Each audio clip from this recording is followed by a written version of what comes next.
Good morning बच्चों, स्वागत है आपके अपने DS देवेंद्र यूट्यूब चैनल पर। आज की यह क्लास होगी हर स्टूडेंट के लिए खास, क्योंकि आज हम करने वाले हैं आर्टिकल एग्जाम के पॉइंट ऑफ व्यू से मोस्ट इम्पोर्टेंट टॉपिक है, क्योंकि इस टॉपिक से 2 से 3 क्वेश्चन बनते हैं, फिर वो चाहे क्लास 10th हो या 12th है। आज की इस क्लास को देखने के बाद आर्टिकल से रिलेटेड कोई भी क्वेश्चन कर सकेंगे आप 2 सेकंड्स में। साथ ही इस क्लास के अंत में हमने 10th और 12th की क्वेश्चन बैंक से कुछ क्वेश्चन भी लिए हैं, जिन्हें सॉल्व करके आर्टिकल से रिलेटेड आपका कॉन्सेप्ट होगा और भी क्लियर। आज की इस क्लास में हम ए और एन को साथ में सीखेंगे तथा दा को अलग से सीखेंगे, क्योंकि ए और एन इंडेफिनिट आर्टिकल के अंतर्गत आते हैं और द डेफिनेट आर्टिकल के अंतर्गत आता है। इसलिए पहले हम सीखेंगे ए और एन को, इसके बाद सीखेंगे हम द को।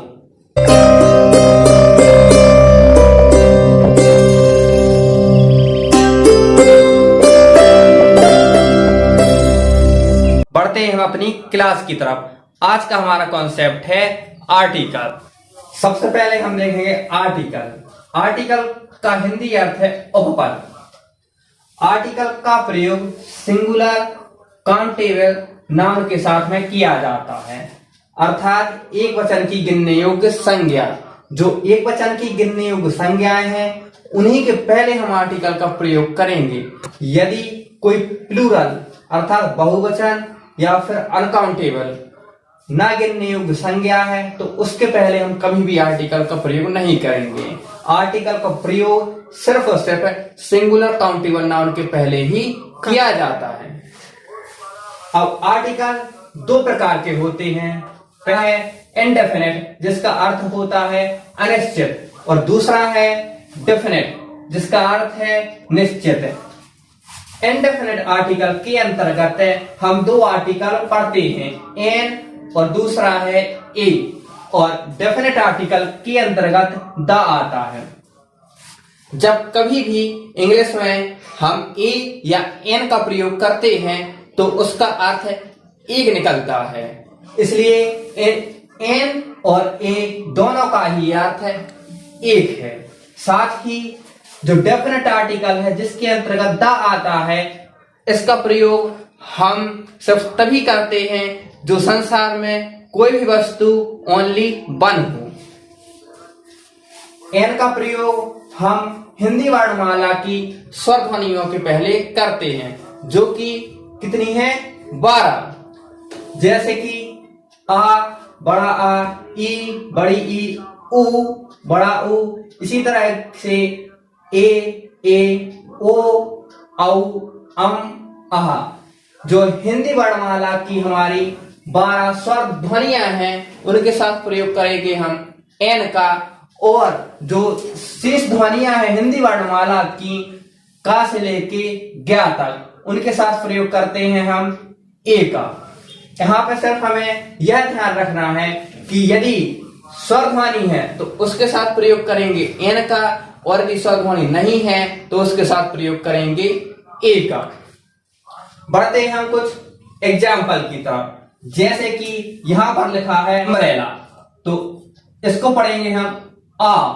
जहां अम्ब्रेला लिखते हैं तो यहां पर पहला जो शब्द है वो आता है आ, इसलिए इसके पहले हम करेंगे एन का प्रयोग। इसी तरह से ये लिखा है इंक, और यदि हम इंक को हिंदी में लिखें ई याद देना में का, तो यहां पर आया ई, और ई के साथ में ई एक स्वर ध्वनि है, इसलिए इसके साथ में हम प्रयोग करेंगे एन का। इसी तरह से यदि हम देखें इंडियन, तो इंडियन को हम हिंदी में लिख कर देखें तो पहला जो शब्द है वो आएगा ई, और ई एक स्वर ध्वनि है, और इसके साथ भी हम प्रयोग करेंगे एन का। और यदि हम ए की तरफ बढ़े तो यह लिखा है यहाँ पर यूनियन, तो यहाँ पर अंग्रेजी वर्णमाला का भले ही वावेल वर्ड बना हो, अर्थात अंग्रेजी वर्णमाला का भले ही स्वर हो, हमें अंग्रेजी वर्णमाला के स्वर से कोई भी मतलब नहीं है। हमें सिर्फ और सिर्फ यह देखना है कि हिंदी वर्णमाला के स्वर का उच्चारण यदि आता है तब ही हम एन का प्रयोग करेंगे, और यदि स्वरोच्चारण नहीं आता है तब हम ए का प्रयोग करेंगे। तो जैसे कि यदि हम यूनियन को हिंदी में लिखें तो इसका पहला वर्ड होगा या, और या एक स्वर ध्वनि नहीं है, इसलिए इसके साथ प्रयोग करेंगे हम ए का।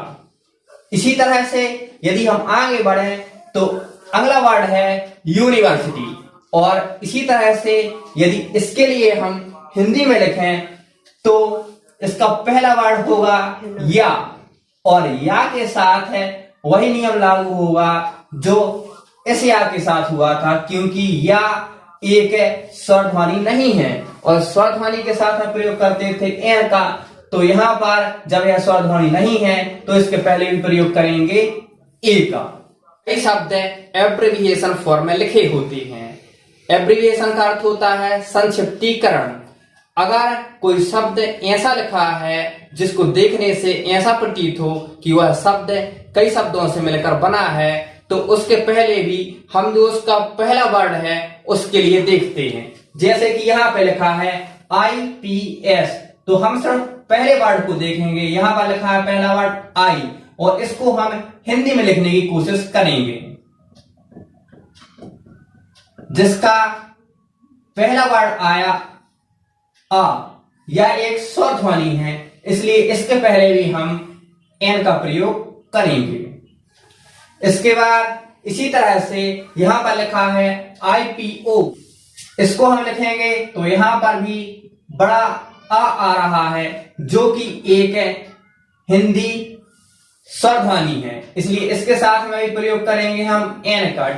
ठीक इसी तरह से यदि हम आगे बढ़े, यहां पर लिखा है RJ, तो यहां पर यदि हम आर को लिखें तो यहां पर भी बड़ा आ रहा है, जो कि एक स्वर ध्वनि है। यहां पर लिखा है PM, अब P को यदि हम हिंदी में लिखें तो यहां पर हम देखते हैं कि यहां पर पा आ रहा है, जो कि एक स्वर ध्वनि नहीं है, इसलिए इसके साथ हम प्रयोग करेंगे ए का।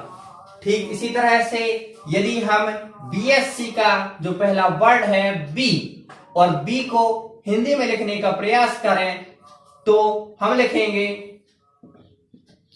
अब हम बढ़ते हैं कुछ और एग्जाम्पल की तरफ है, जो शुरू तो होंगे इंग्लिश वर्णमाला के वो कॉन्सोनेंट से शुरू, लेकिन उनके पहले प्रयोग करेंगे हम एन का। जैसे कि यहां पर लिखा है ओनेस्ट, और ओनेस्ट का फर्स्ट वर्ड है जो ये है कॉन्सोनेंट एच, और यदि हम इसको हिंदी में लिखने का प्रयास करें तो हम लिखेंगे आ, क्योंकि यदि हम इसको हिंदी में लिखेंगे तो इसका पहला वर्ड आएगा आ, और आ एक स्वर ध्वनि है, इसलिए इसके साथ प्रयोग करेंगे हम एन का। ठीक इसी तरह से जो ऑनेस्ट लिखा है, यदि हम ऑनेस्ट के लिए हिंदी में लिखें तो यहां पर भी आ वर्ड ही आएगा, और आ के साथ प्रयोग करेंगे हम एन का। ठीक इसी तरीके से यहां पर लिखा है ऑनरेबल, और जब हम ऑनरेबल के लिए हिंदी में लिखेंगे तो यहां पर आएगा ओ, जो कि एक हिंदी वर्णमाला की स्वर ध्वनि है, इसलिए इसके साथ प्रयोग करेंगे हम एन। बढ़ते हैं हम ए की तरफ। यदि कहीं पर लिखा है स्टूडेंट, और यदि हम स्टूडेंट को हिंदी में लिखें तो जो पहला वर्ड आएगा वो आएगा सा, और सा एक व्यंजन ध्वनि है, इसलिए इसके साथ प्रयोग करेंगे हम ए का। और यदि कहीं पर लिखा है बुक, तो यदि हम जब बुक को लिखेंगे तो बुक का पहला वर्ड आएगा बा, और बा के साथ हम प्रयोग करेंगे ए का, क्योंकि बुक में बा एक व्यंजन ध्वनि है। वीडियो में आगे बढ़ने से पहले यदि आपने अभी तक हमारे चैनल को सब्सक्राइब नहीं किया है तो सबसे पहले आप हमारे चैनल को सब्सक्राइब कर लें, वीडियो को लाइक करें और अपने फ्रेंडों के साथ में शेयर करें। साथ ही वीडियो पूरा देखने के बाद कमेंट करना ना भूलें। चलिए बढ़ते हैं अपनी क्लास की तरफ। अभी हमने देखा आखिर किस तरह से हम ए और एन का प्रयोग करते हैं। अब हम सीखेंगे दा का प्रयोग, लेकिन दा का प्रयोग सीखने से पहले हमें एक बार अच्छे से अपने दिमाग में बिठा लेनी चाहिए, क्योंकि दा के यदि हम सभी नियमों को एक बिंदु पर संचित करना चाहें तो दा के सभी नियम सिर्फ और सिर्फ एक वर्ड के अंदर समाहित हो जाते हैं। वह वर्ड है ओनली वन, अर्थात हमें सिर्फ और सिर्फ इसी एक शब्द को याद रखना है, ओनली वन, अर्थात जो संसार में सिर्फ और सिर्फ एक हो उसी के साथ हम दा का प्रयोग करेंगे, और जो संसार में एक से अधिक हैं उनके साथ हम दा का प्रयोग कभी नहीं करते हैं। चलिए बढ़ते हैं अपने दा के तरफ। सबसे पहले यहां पर लिखा है गंगा। तो हमने अभी बताया था आपके लिए कि गंगा सिर्फ और सिर्फ एक ही नदी है, और यदि इसका हम नियम देखें तो नियम के रूप में हम लिख सकते हैं कि प्रसिद्ध नदियों के पहले जिनकी संख्या एक है उनके पहले हम दा का प्रयोग करते हैं। यदि नदी हो गंगा, सरस्वती, गोदावरी या फिर कृष्णा, तब भी हम दा का प्रयोग करेंगे। बढ़ते हैं आगे। यहां पर लिखा है सन। सन का मीन्स होता है सूर्य, और सूर्य भी एक ही है, इसलिए इसके पहले भी हम प्रयोग करेंगे दा का। यहां पर लिखा है आगे ईस्ट। ईस्ट एक दिशा का नाम है जिसका अर्थ होता है पूर्व। नियम के रूप में देखें तो इसका नियम होगा कि चारों दिशाओं के नाम के पहले दा का प्रयोग करते हैं। जैसा कि हमने ए और एन के नियम में देखा था कि बहुत से शब्दों को देखने से ऐसा प्रतीत होता है जो कि कई शब्दों से मिलकर बनी हैं, जिन्हें हम एब्रिविएशन फॉर्म कहते हैं। और इसी तरह से कुछ देशों के नाम ऐसे होते हैं जिन्हें देखने से ऐसा प्रतीत होता है कि उस देश का नाम कई शब्दों से मिलकर बना है, तब हम उसके पहले दा का प्रयोग करते हैं। जैसे कि यहां पर लिखा है USA। इसको यदि हम फुल फॉर्म में लिखें तो हम लिखेंगे यूनाइटेड स्टेट ऑफ अमेरिका, और यह एक अमेरिका का ही नाम है, तो इसके पहले हम प्रयोग करेंगे दा का। ठीक इसी तरह से आगे लिखा है UN, और UN का फुल फॉर्म होता है यूनाइटेड नेशन, और इसके साथ भी हम प्रयोग करेंगे दा का। ठीक इसी तरह से यहां पर लिखा है UK। UK का फुल फॉर्म होगा यूनाइटेड किंगडम, और यूनाइटेड किंगडम हम ब्रिटेन के लिए बोलते हैं, इसलिए इसके साथ ही प्रयोग करेंगे हम दा का। दा के अंतर्गत हम देखते हैं यदि कहीं पर सुपरलेटिव डिग्री का प्रयोग किया गया हो तब हम वहां पर दा का प्रयोग करते हैं। एडजेक्टिव के अंतर्गत हम 3 प्रकार की डिग्रियां पढ़ते हैं, पॉजिटिव, कंपैरेटिव और तीसरी होती है सुपरलेटिव। तो जो तीसरी वाली होती है सुपरलेटिव, यदि उस डिग्री का प्रयोग किया गया हो तब हम दा का प्रयोग करते हैं। जैसा कि यहाँ पर Mona is filling the blanks most smallest girl in the class. हम जानते हैं कि जो मोस्ट शब्द है यह सुपरलेटिव डिग्री का शब्द है, इसलिए इसके पहले हम प्रयोग करेंगे दा का। बढ़ते हैं अपने अगले नियम की तरफ। यदि एक व्यक्ति या शहर की दूसरे व्यक्ति या शहर से तुलना की जाए या फिर कल्पना की जाए तब हम दा का प्रयोग करते हैं।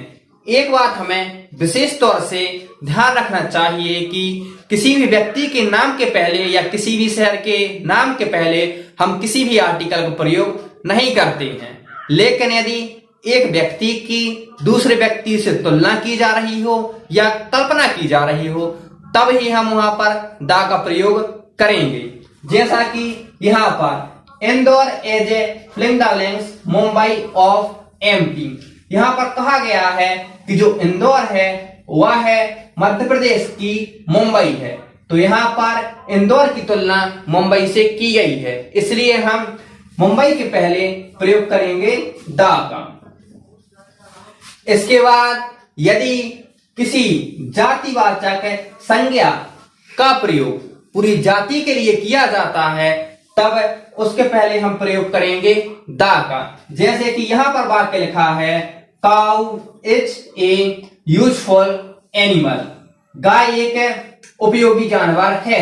तो यहाँ पर किसी एक काऊ की बात नहीं की जा रही है, यहाँ पर बात की जा रही है पूरे काऊ समुदाय की, अर्थात समस्त गायों की बात की जा रही है। इसलिए इसके पहले हम प्रयोग करेंगे दा का।